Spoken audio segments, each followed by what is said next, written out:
And Eric Sheets-Haber. We're going to be talking through this monster Tuesday slate after somewhat of a day off, a very light day. A few baseball games was it, pretty much, and not nothing crazy exciting for me, but ready to move on to this bigger one. I do want to remind everybody we still have the limited free trial going on the site right now. Go ahead and check it out. It's an awesome thing. You get to see basically it's all of SaberSim stuff, all of combined with all of ours, all Sheets' projections, Goldie's projections, all of my content, Brandon Cruz's. Chan when the LOL stuff, Rody's playbook, all that stuff, and I think you guys might like it. So check it out when you get a chance. In the meantime, we're gonna well, not in the meantime, we're gonna jump into today's slate. But I would like to ask Sheets how he did last night first, and any updates you want to go through before we get into nothing really happened in DFS yesterday for me. There was no League of Legends this morning, so I couldn't get off to the good start that I'd like to. I did play the Wimbledon slate. We're going to see how that kind of plays out. And it's what's weird. I don't say it's weird. It's the same as all sports. Is that the best slates are the ones that matter the least to the tournament. You know what I mean? Because there's so many matches. You know what's cool about tennis for those of you that want to get into it? Doesn't apply this week, but what's really neat is that it's the only sport that does this. Is you can have a slate where they combine players from multiple tournaments to be in the same slate. And it's kind of cool that they could do that, that you have like 4 different tournaments going on all over the world and players from all of them are just kind of, lumped into the same slate so that they can get enough players, into the slate, which is, I think that's pretty cool. I think it's really cool. It reminds me a little bit of the horse racing a little bit that you do, because you can do that betting on everything, right? When you do that, like the pick six or whatever, it's all across the country, right? It's all the races. No, actually, that's actually track by track. But imagine if there was like a small, I don't know, but there's not multiple leagues, so it doesn't make a difference. Like if there was like only, they could do that in MMA. Like for example, if there was like only a 9-fight card, which is not too often, but then they also have like LFA and then PFL cards that run later that night. They can combine those, but tennis is particularly suited to that. And tennis is particularly, it's a little tricky because everybody's got very similar projections, very easy to project tennis. So it really becomes kind of an ownership battle and kind of a GTO war, but sometimes between you and yourself. It's definitely fun to do. Baseball, real big slate tonight, and only one game I see with any kind of real weather issues. So it's a full slate. I'm going to play both sites, including FanDuel. They have probably my favorite tournament. I should say my favorite because I don't think I've ever done anything in it, but I love it. It's a 222, right? And I could play like 3 entries in it, and not spend all that much and still have not have to at least go against 4 million people to try to get like 100,000. So I'm definitely going to play that tonight. And let's get I'm in on that as well, and I like that. So I'll touch a little bit on FanDuel at the end of things here, but we'll get into it, I guess. Here, starting with the first game, the Yankees and Cincinnati. I think there's a lot of I went through this slate a few times, and my take is there's a lot of potential options as far as hitting goes, and still a lot of pitchers that I don't want to say I'm not comfortable with, but just a lot of pitching at the top that are solid. They seem appropriately priced, but I don't feel like it's automatically a smash spot. Maybe you could argue that for one guy, but I guess we're getting started off with one of those guys, with Gil. What are your thoughts on Gil and then the Yankees tonight? And I'm guessing that you're probably not going to be playing any Reds.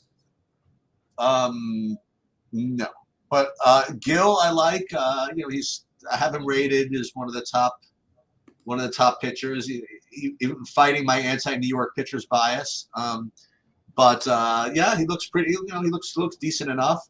Doesn't look like a smash or anything like that, and he's going to be pretty high owned. But looking at some of these other pitchers on the slate, I haven't even gotten to see who these guys are up against, but there are some good pitchers on the slate for Louis Gil to be the top owned guy. I'll just say that. And I have the Yankees as one of the top stacks. I mean, I didn't even realize there were 12, it was such a full slate when I first looked at it. And I kind of narrowed my stacks down to just a handful of like my top ones. I mean, obviously I'm going to get some more of them. but the Yankees just kept showing up in both DraftKings and FanDuel. So I definitely like all of them. So Gill, Yankees, maybe that's not exactly the most different way to start off the slate, but No. it's really right now. Yeah, I think that makes sense. I mean, I am, for what it's worth, I'm planning to play Gill some tonight. I do feel weird about this. I mean, he like, I don't know. It's hard because it's such a small sample to say something's wrong, but his last 2 outings, he just got absolutely crushed. And really has looked a lot different than he did sort of in that early to middle part of the beginning of the year, I guess. Anyway, so I'm just a little throwing it out there. It's kind of interesting to have, one of the most popular players who's hasn't gotten positive points in his last 2 starts, has given up 12 runs in his last 5 innings throughout those 2 starts. But the matchup is good enough, and it's Cincinnati away from Cincinnati, but at the same time, it's not like Yankee Stadium is not a great hitter's park as well. So Gill, but a little bit of hesitancy.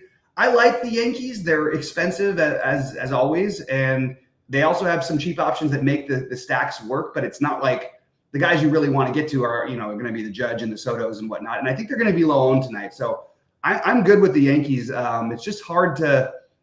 I don't get excited about a lot of the bats after you get through that top 3 in the order. So just again, they're one of the teams that I have highly rated today, and I will definitely be considering it. Not sure where I end up with them yet, but we'll figure it out by the end of the show probably. Well, you get Ben Rice with 2,500 with the platoon advantage. You know what I mean? He's probably going to make things work, and you get Verdugo lefty righty at 3,700.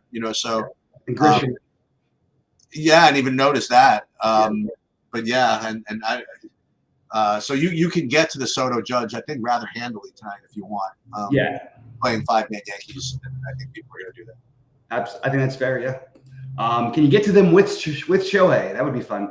I don't know if that's going to be doable so easily, because you're spending more than you would be spending in your pitching bet between those 3 guys. Anyway, all right, Houston and Toronto.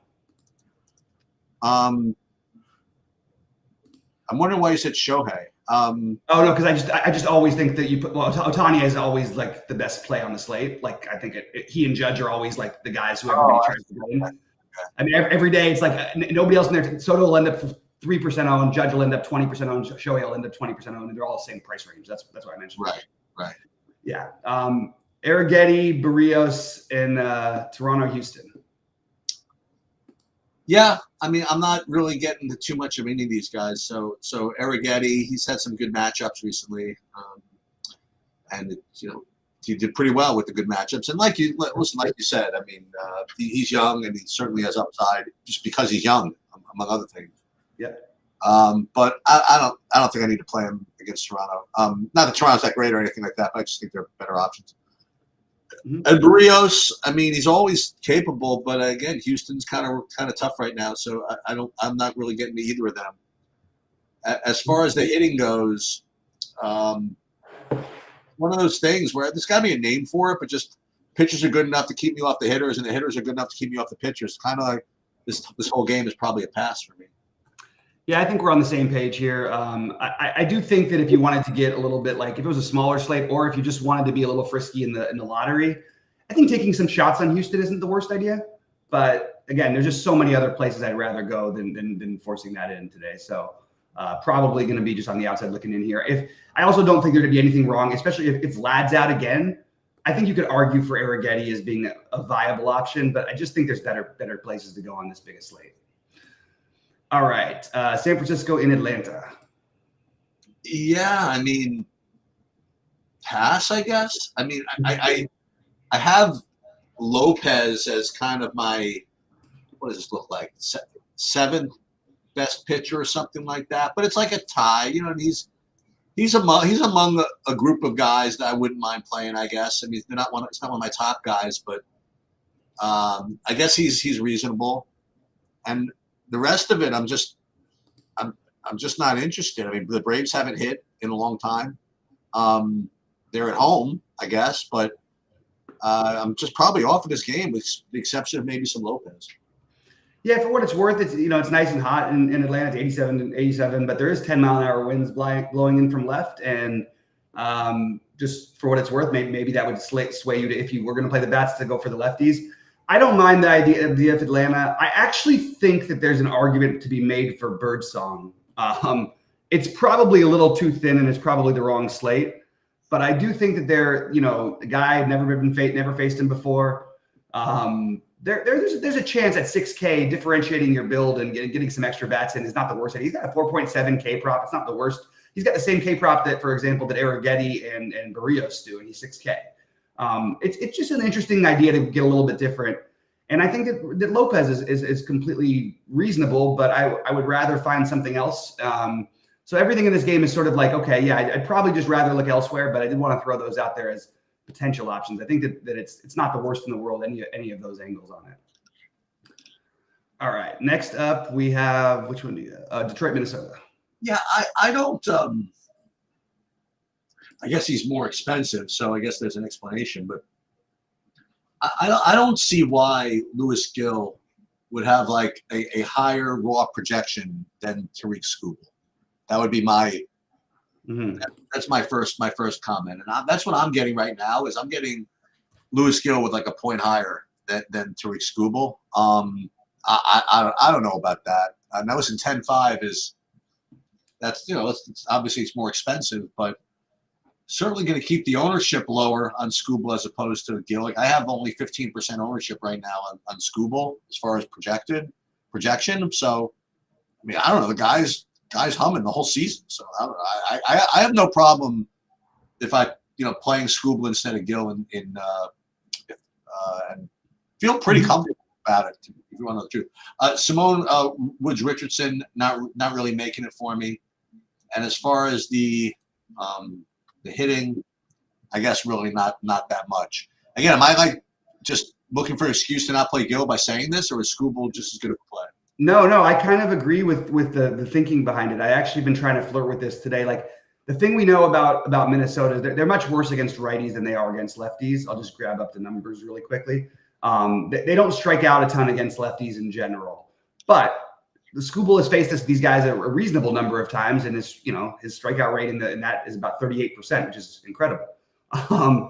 They also hit the hell out of the ball. I mean, the Twins, like, believe it or not, the Twins have the best batting average in baseball against left-handed pitching by a significant amount. So there is some danger here for the matchup. Maybe a little more than people think.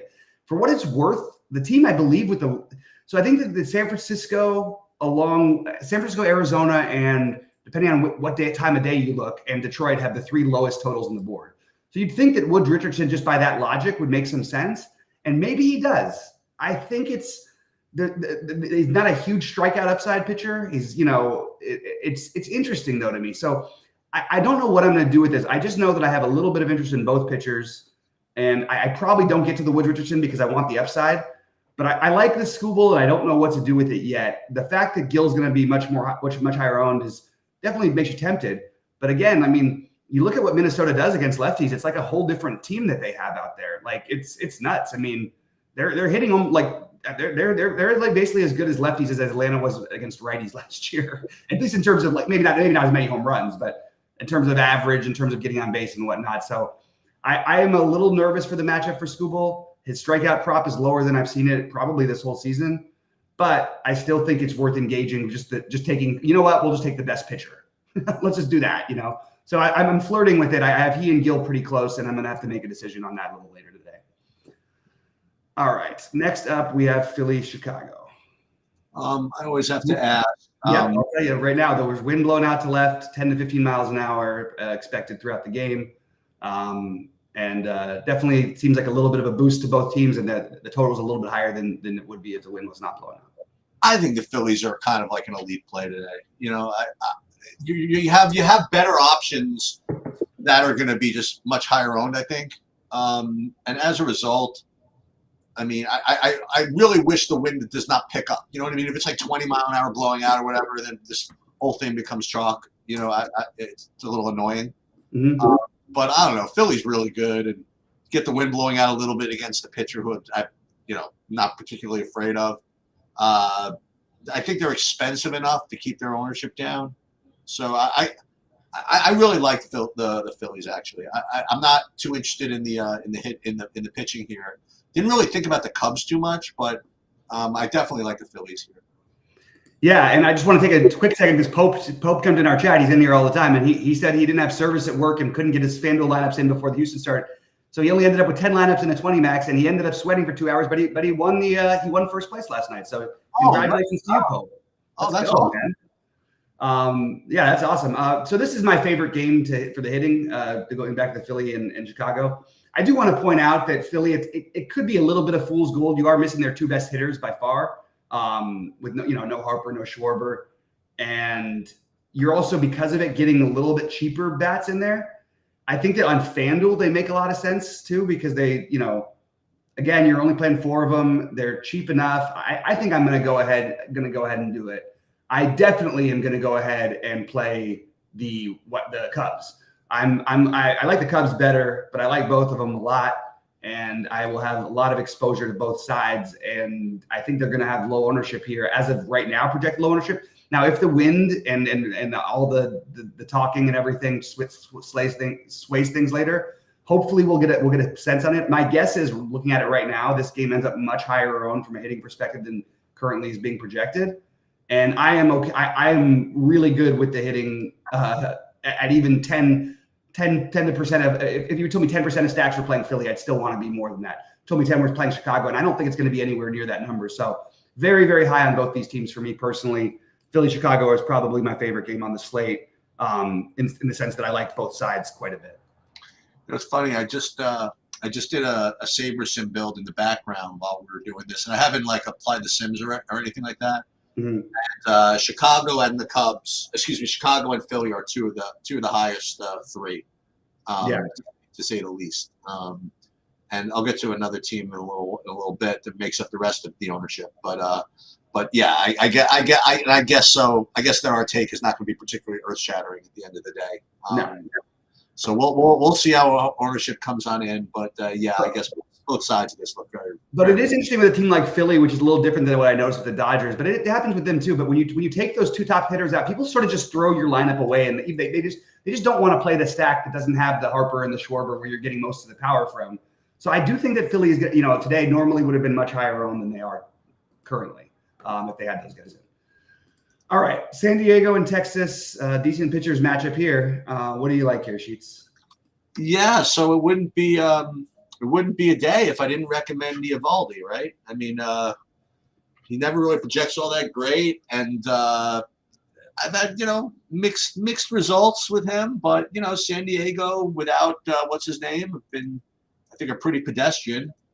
And right now, I have Eovaldi rated 8th or 9th, but I have him at 7% projected ownership. I don't know, sounds good to me. And then you have Cease, who expensive.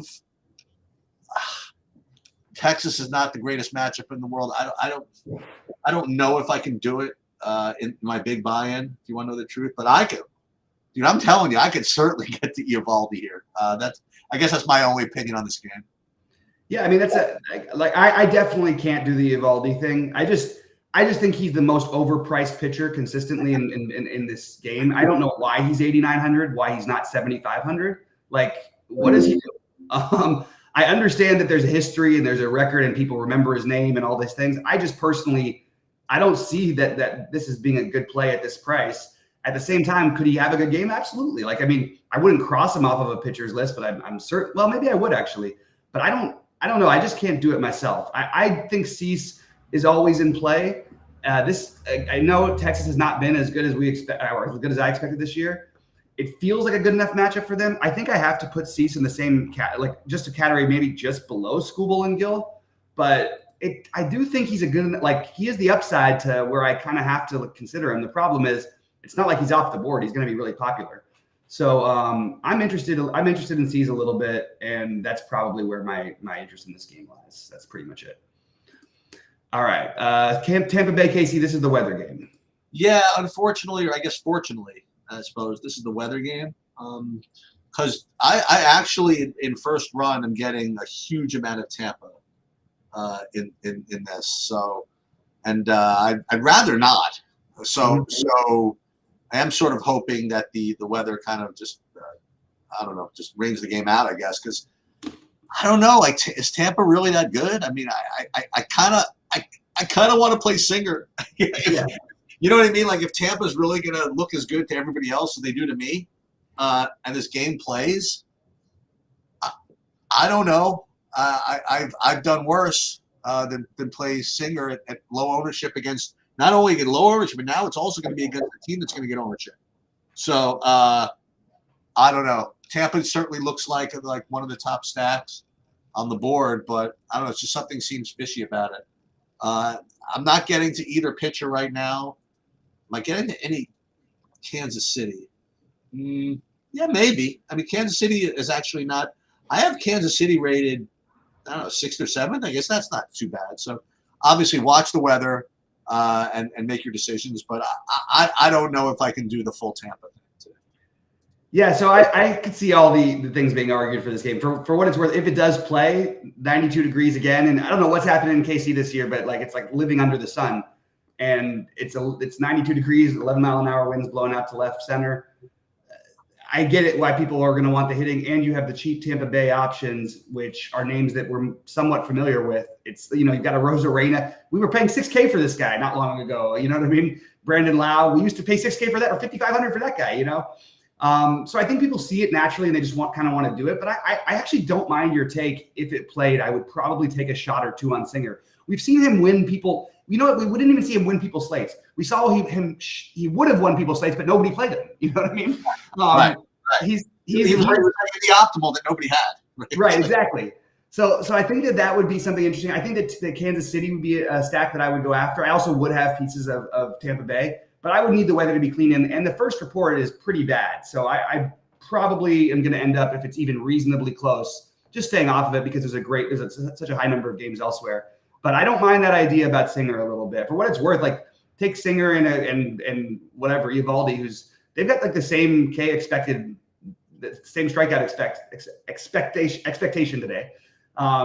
He's a little cheaper, and I think that Brady Singer's always under projected a little bit. So I kind of like the creative idea, and I think that we're just gonna have to wait on the weather.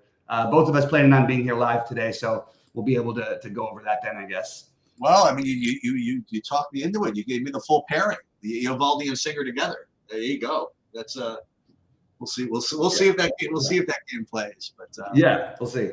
All right, Colorado or Milwaukee and Colorado. So, I mean, this is like a legitimate question. Like, does Milwaukee really have nobody in their farm system that they would rather give a shot at a starting rotation job than have to recycle Dallas Keuchel? You know what I mean? Like, I don't exactly understand what they're up to. And listen, I know, like I say, he's got tricks. I'm sure he can get through games and do what you got to do. But there's no point. But anyway, Colorado can certainly score 30 in this game. You know what I mean? Like, and Milwaukee can certainly score 30 in this game as well. I'm actually a little surprised that this game is not projected as huge projection and huge chalk and all of it. I mean, they're certainly getting ownership, but seeing Tampa like almost as owned as both sides of this group. I'm seeing the Cubs game that could get owned just as much. I hope people don't make a mistake and just somehow just don't play this game, because these are two pitchers that you can get after, and this game goes 12-10. No one's going to be particularly surprised. You know what I mean? So yep. I don't know. I have to keep my eye on the ownership here. When I did my first runs, I really wasn't getting into too much of this, which to me means that maybe it's just not going to be very popular. So I don't know. Certainly not going to play either pitcher. And again, just got to keep watching the ownership here, because if they let this go off as even like a mild bit of chalk, I mean, this is a 20-run possibility. Mm-hmm. Yeah, I agree. I think what happens is if KC plays clean and there's nothing real weather to worry about, then it will continue to stay lower owned than it probably should. If it doesn't play, I think every bit of that ownership basically goes to this game. Yeah, That's especially considering the time slots and just who you'd shift to. You know what I mean? It just makes so much sense. But so I think we should add like, I don't know, 30% of the expected ownership to be there that's not being projected. I am very confused at the initial projections here. I thought I would be trying to fade this game as I always, try to do with Coors. And I'm back in on it. For what it's worth, there's, whatever, up to 10-mile-an-hour winds in from left. Still, it's Colorado, and you still have all the lefties still would matter. I think that, as usual, if they're the side that gets more owned is going to be the Brewers. But like you said, I'm not going to criticize the Brewers because they're one of the best teams in baseball this year. I don't think they're one of the most talented teams. So obviously they're doing something right. But I don't understand the Keuchel thing either. I'm the same as you. I would rather just see some young guy, pitch, go throw a full bullpen game at him, which essentially is sort of what it's going to be, I think. But yeah, both these teams, because of the ownership, have me looped way back in. So this is one of the spots that I would definitely be fine attacking, and I'm gonna let the ownership dictate that a little bit later. But yeah, it seems really weird when you see one hitter projected above 10% ownership between both teams. I was just like, what is happening? But then you look across the whole industry, and basically nobody outside of Tampa is getting anything more than that. So kind of a strange slate in that way so far. All right, we move on to Baltimore, Seattle. I actually have the Angels, Oakland. Oh, I'm sorry. Yeah, it doesn't matter too much because I was going to actually mention that these next two games, you got 4 pitchers that are all very playable for me. I have of my top 10, all 4 pitchers in this game are in them. Those 2 games are in them. So starting with Angels, Oakland, I mean, these are not household names or whatever, but Soriano and Spence, I mean, given their matchups and their prices are 2 very, very reasonable options. Soriano is getting more ownership. I mean, I see him getting 20% ownership, but I have no problem with Spence either. Now the Angels are better than Oakland, right? But nonetheless, I mean, 6,600, I wouldn't mind doing that either because there are bats we could pay up for them, and we'll get to another one later. But I think both these pitchers are in play, and I'm not getting to the hitting. So I'm really confused by a couple things. One, it says it's 83 degrees in Oakland. So the warmest game we've seen so far in Oakland this season was 65. That was a night game. I don't know what's happening, if the heat wave sort of traveled north or something, but I've got to double check that that's even accurate, because how the hell is it 83 degrees in Oakland during a night game? I don't know. I was not expecting to see that. It was 59, I think, the last time we did it. We did an Oakland night game that we talked about. This has the second lowest total on the slate. It's 7.5, and you've got 2 cheap pitchers, and there's strikeout upside, especially on Soriano's side, I would say. So I think that they're definitely, without a doubt, they're both in play. It is a back-to-back matchup for Spence. He did just face them, but he struggled. So I always like I always like the opposite of the first outcome when they play the back-to-back games against the same teams, which, by the way, used to never be a thing in baseball. Now it's just always a thing in baseball. Anyway, so yeah, both guys on my list. If it really is 83 degrees, I think that the Angels as a low-owned stack are kind of interesting. For what it's worth, no projections are going to like it. Nothing's going to make any sense to anybody with that. They've shown some power. They're cheap all the way throughout the lineup. I think I could talk myself into the Angels as a contrarian stack for sure here against the A's today. I would say the same thing about the A's, but I feel a little better with Soriano. So I think both sides make a little bit of sense, but mainly it's the pitching for me. And I think I have Soriano I understand he's going to be more popular. I do have him as a better option for upside. So, but yeah, I don't mind any, basically all 4 elements of this game are definitely in play for me, especially if it's 83 degrees. So and again, no, I'm not going out of my way to say, okay, I need to play Soriano, I need to play Spence, but they're on my list of they're in my top 6. Oh, sorry, my top 7. Did you see, by the way, who put up 7 innings yesterday in a great performance that wasn't good enough to win or whatever? Freaking Rodriguez. Wait, which Rodriguez? The one that only pitches 3 innings. The Toronto guy. Yeah. He dominated them. Yeah, he was amazing. Yep. All right, so Baltimore, Seattle. So I currently have Grayson Rodriguez as the number 2 pitcher behind Gill right now, just as far as projections go. I mean, again, when you're going against Seattle, that's usually what you're going to get, and you're a righty against Seattle. It's it's pretty good as well. His strikeouts are good enough, I suppose. 9,400 is not exactly cheap, but he certainly looks good. Kirby on the other side, really good pitcher. Baltimore is not an easy matchup. Park's okay. I mean, Park's not so great. So I have him rated like 5th or so. I kind of feel like I don't know if I like him more than Gill, honestly. I think it's close enough to have a conversation though. I think all these like Gill, Rodriguez, Kirby, Skubal, Cease even. I think it's tough, but I definitely think both these pitchers are in play. I don't know which one I like the most, and I don't know which one of them I really want to prioritize over the other guys we've spoken about. Hitting, really nothing for me in this game at all. Yeah, so I do have Grayson ahead of everybody else. Again, you give me Gill at home in Yankee Stadium or Grayson Rodriguez in Seattle against the highest strikeout team in baseball. I think I'm just going to take the Rodriguez in that case, especially with Gill's bizarre recent struggles. So that's where I'm at. But I also like Kirby. I don't like taking pitchers against Baltimore if I can help it, but I like Kirby's price.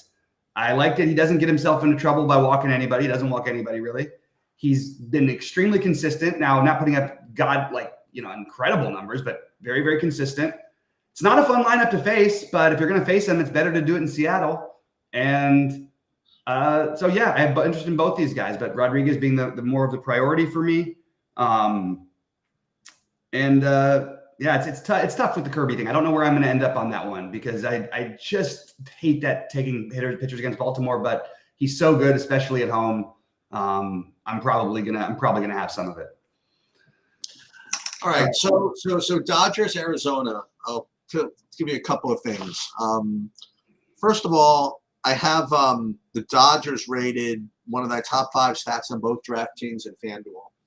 And the other thing I want to show you is this Ryan Nelson character. Okay, I mean he has negatives. He gives up 1 million runs, and then I will also like to show you that his last time at Dodger Stadium, he was like Cy Young Nelson. Yeah, I shouldn't say that, but he was great. Yeah, he was. He had a very, very nice game at LA in his last start, and good luck repeating that if you want to know the truth. I think that this is another team alongside of Colorado and Milwaukee, to some degree the Yankees too, that can put up double digits. So you got to respect the Dodgers in this spot. So it's Dodgers Yankees to wrap this up for me. Dodgers Yankees as far as good teams that can score a lot. Then you have good spots. The Milwaukee, Colorado, and the Phillies, Cubs. I don't think any of those are particularly earth-shattering, but can't play. They all can't be completely right. awesome, right? I mean, you can't play. So I definitely like the Dodgers a lot here. And I don't have anything on the Arizona side. I'm wondering if you could give me some insight on that piece. But obviously the Dodgers are. Yeah. Okay. So this is an interesting one for me. I love the Dodgers. I literally could care less if Ryan Nelson, his last 3 starts, no hit the Dodgers. It doesn't mean anything to me. It's not going to. The laws of averages will even out. This is not a situation I expect Nelson to get out of very easily, very often. It's warm at Dodger Stadium tonight. Game back after a long road trip. Every Dodger game these days feels like a playoff game. I've never been to regular season games where it's just that much energy. It's wild, man. How do you play these? How do you play these guys though? They're like $1 million. They're expensive. Easier to play on FanDuel, but there's also you have the cheap bats down at the bottom, and there's going to be value in just naturally on the slate that you can mix it with. But you're right. It does force you into sort of a strange type of build if you want to try and play everybody. I don't think you have to try and play like Ohtani. You don't have to play the top 4 together. Like I would play Ohtani, Freeman, in terms of order of who I would prioritize. Then probably Teoscar, then Will Smith, only because I can find cheap catchers. And then I would go Pages, probably Hayward, Rojas, probably Hayward, Lux, Rojas, Biggio. But I think everybody's in play here, and I love the Dodgers as usual. They're right near the top. So some combination of the Dodgers and to wrap up my sort of thinking is, before I get to that, I think Bobby Miller is the definition of a great tournament play tonight. Like, I think that this is I don't care what happened his last 2 starts after the injury. I just don't. If I just unplugged it and this was just him making his normal start, and if he was really 8,000, I mean, this guy would be 10K right now. Like if he was just his normal self. I think this is a spot where you can definitely play him, and no one's going to do it. Probably better for large field. I think there is definitely some risk involved, and even how far they let him go into the game, we're not entirely sure because he got roughed up too bad before we got a chance to find out. But I think Bobby Miller is completely viable, and there's a path where he ends up with like 10 strikeouts in 5 innings. Like, you know what I mean? He's got incredible strikeout stuff. And so I'm open to the Miller idea, but I did want to say the Dodgers, along with both sides of the Philadelphia-Chicago game, a little more Chicago for me, are tied for number 1, followed by the Milwaukee-Colorado, and I have Milwaukee-Colorado game along with the Yankees as my tied for number 3, I guess. I'm trying to decide between the Yankees, Colorado, and Milwaukee, and I think there's a lot of good stacks. I think those 5 stacks are probably going to be all I use tonight. And as far as pitching goes, I have Rodriguez as the clear number 1 for me, and I am debating between my next favorites: Skubal, Gill, Kirby, and then the cheap guys in and Cease, and then the cheap guys in Soriano and Spence. The only one of these guys with a really plus matchup is Rodriguez, and that's why he's just going to default to being my favorite one. So that's where these are all, no offense to Sean, but Sean, I think these are pretty horrible takes. Just that the Nelson went 5 scoreless, that they're going to shut him down, and Christian Walker owns the Dodgers, and Bobby Miller's awful right now. Awful right now is a very strange term. He's coming back from an injury. He's thrown a total of 100 pitches. Like, let's let him warm into it. There's a chance he bounces right back. We've seen it a million times where he has a great game. So I just want to say I don't agree with those takes. You can't say he's a complete disaster right now. You're talking about literally 1 start that you watched. It's just an overreaction to baseball. And in general, you want to have the long view. And Bobby Miller in the long run, we're going to say we played him at 8K, or if he goes off tonight and he is the highest scoring pitcher on the slate and he's at 8K, I'm going to feel really silly for not at least throwing him into something. That's just where I'm at. Well, I would say, I'll push back with the following. I mean, I always like to, especially coming back from an injury or whatever, I would like to see at least some sign of life, before diving in, especially on a really, really big slate. That would be my only pushback there, just because he hasn't shown anything yet since the injury. He's still throwing 103, and he just can't find the strike zone. That's the only problem. But it's like weird. But like he's going to be like 4% owned on this slate, whatever. Not even. He'll be 1. For a 5-game slate, he'd also be 4% owned. You know what I mean? So I kind of would rather wait 4 days and have him have another bad game, and then play him in a 5-game slate of 4% ownership, and then maybe breaks out then maybe against the worst team. That's a fair. That's the best point. I think the argument for why this wouldn't be the time to do it. I think in general, you just want to try to get ahead. I mean, I'm not like there's a very reasonable argument that he's the best pitcher on this slate by this time next year. You know what I mean? By far. Like, I mean, maybe not by far, but by the best. And to get 0 ownership on him at 8K is tempting. But I get what you're saying. Like, you're going to get that opportunity again probably if he struggles at all. Anyway. And FanDuel, just so you guys know. By the way, here's the early builds for just using SaberSim, and as I mentioned, it's kind of bizarre because it's 50% Tampa, and that game might not play. So you have to obviously take another look at that. And as far as FanDuel goes, my initial projections have Gill at the top, followed by Cease, and then kind of a breakdown of the others. And then as far as the hitting goes, I don't see too much of a difference between FanDuel and DraftKings as far as like who looks good. Like there's Milwaukee again, Tampa, Chicago, LA, Philly. But I guess to your point, I imagine that it's probably easier to play like the Dodgers on FanDuel, So even though, listen, it's a 12-game slate and it's hard, it's kind of cavalier to say, well, 4 teams kind of stand out. It's kind of the way it's looking right now, And if Tampa drops, then you have the Colorado game, the Cubs game, and the Dodgers and the Yankees. Now you got 6 teams out of 20. That kind of dominate. So on the one hand, yeah, I mean, you could pick any of those, and maybe you won't get too high ownership. But on the other hand, if you play anybody except for those, I mean, you're really getting off the board. But if we haven't even, I don't think we've even touched on. No, there was one team that you mentioned that wasn't bad. That was gonna be low. Yeah, like that Angels game, like to play play who's the Angels piece, right? Yeah, to maybe stack the Angels. That's actually kind of interesting, especially considering, like you said, the weather there is as heavy as it's as hot as it's been, right? And I agree with you. I also thought you could throw Atlanta into the mix as well if you wanted to talk about potential upside stacks, even though they've struggled. The Giants have one of the worst bullpens in baseball this season. I don't know how, but because that's always been the thing they were good at, but they really do. They've been really awful. And unfortunately, one thing I haven't talked about is the bullpen stuff. Philly's bullpen this year has been like out of control great, which always tempers my expectations. It's partly why I like the 4-man Chicago stack better than the 5-man. So I like playing them better on FanDuel than I do on DraftKings, because I don't need everybody to go nuts. I can get my 4 guys. It's hard to get the right 4 guys, but still, you know what I'm saying? It's a little. I'd rather stack the team that's facing an incredible bullpen on FanDuel because I only have to use 4 than I would on DraftKings. Even though I know it's kind of a weird way to look at it.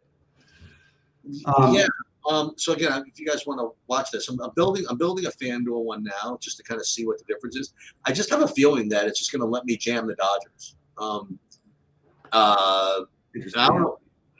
don't know. Like what other off the board stuff did we not mention? I mean, for me, I built 2 FanDuel lines before we came on, and it came up for me. It was going to be all it's Dodgers. It's all the players are combined between like multiple lineups are between the Dodgers, Phillies, and Cubs. That's what I did. But again, that was just first look thing. Maybe you hit on it. I was going to ask you regarding the Braves. Has there been a team that had like a lower like year over year like run total than the Braves? I mean, it's for this year. Yeah, it's pretty scary. It's in all fairness, they're missing the best guy who's been the best hitter in baseball. Yeah, that's true. But I mean, other guys also just. Yeah, no, it's true that they haven't been the same. Let me just see real quick where they're at. Yeah, you're right. Let's look at this. So it looks like Cubs, Philly, like really like Cubs and Philly, but not too much Dodgers and Milwaukee as far as my initial runs are. Actually. Yeah, and it's interesting what you were saying even about the Atlanta. It really is true that they're literally like a middle of the road offense this season versus being one of the greatest in the history of baseball last year. So yeah, it is a big difference. And I think this is going to be. I think it's a fun slate. I think there's a lot of ways to go, and yeah, the Bobby Miller thing is probably for the wrong slate. But I did want to throw that out there because don't be surprised if this guy starts putting up 30s and we're all like, where did this come from? No, I really killed it with that stone last week. Yeah, that one was big. I mean, but he was against freaking Colorado, right? I mean, like, yep. His first complete game shutout. All right, guys, we'll be live at 6 Eastern tonight. I'll let Cheats finish what he's doing here. Yeah, let's build like a sim with the for FanDuel. Let's see what it looks like. Because right now, when you saw it was like just Cubs and let's look at this. What was it? It was just Cubs, Philly, and San Francisco. I want to see what the difference is when I sim this stuff against just what SaberSim even believes is the field lineups. Now it looks as though it's additionally slow. So usually, again, this is like a SaberSim little trick here. Oh, okay. I was going to say that if it's way too slow, they're still just not even have their sims ready yet. So, okay. So in the Deuces Wild, we'll look at that one first. I would actually check this out. Arizona and the Angels. There you go. The Angels. I mean, you wanted to be different, right? I mean, that's one thing you can do. It's matter. So just to save it, I always like to save stuff as I build it, just in case something happens. At least I had something that looked good at some point during the day, right? Yep. And then here in the qualifier, Rhodey's got me juiced. I want to win one of those things. Yeah. Tampa and Houston would be there, but it's interesting to see how different it is when you try to do this. And in the lottery, it looks as though team stacks. wow, Houston again, and Seattle, and Toronto. So as I like to say, Saber Sim's in a mood today. You know, it's in a fading kind of mood, the algorithm. So, you know, we'll see what I actually end up doing, but.